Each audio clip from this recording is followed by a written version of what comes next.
To masoya kallon Indian Hausa fim, yau mun zo gaya muku hanyar da za ku dinga samun Indian Hausa fim ne a sauƙaƙe.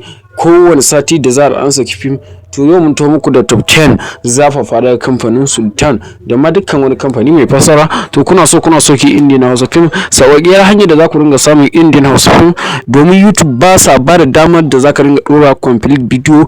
To sauƙaƙƙiyar hanyar da za ka dinga samu kai tsaye, ka ɗau number waya ga tana akan screen ɗinka, ka yi magana a WhatsApp.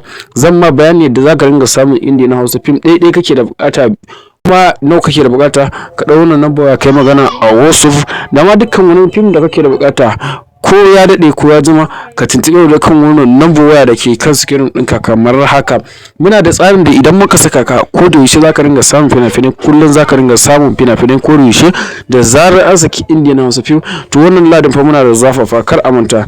A duk mai bukata ya tuntuɓe da kan wannan number waya da ke kan screen ɗinka, za mu ma bayani yadda za ka dinga samun Indian Hausa fim a sauƙaƙe, a ko ina kake, a duk inda kake, a kowace ƙasa kake.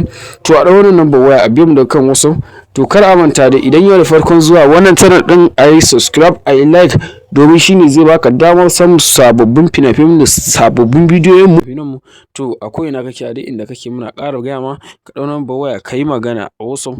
Za mu baka tsarin yadda za ka dinga samun Indian Hausa fim ko da yaushe da zarar an saki.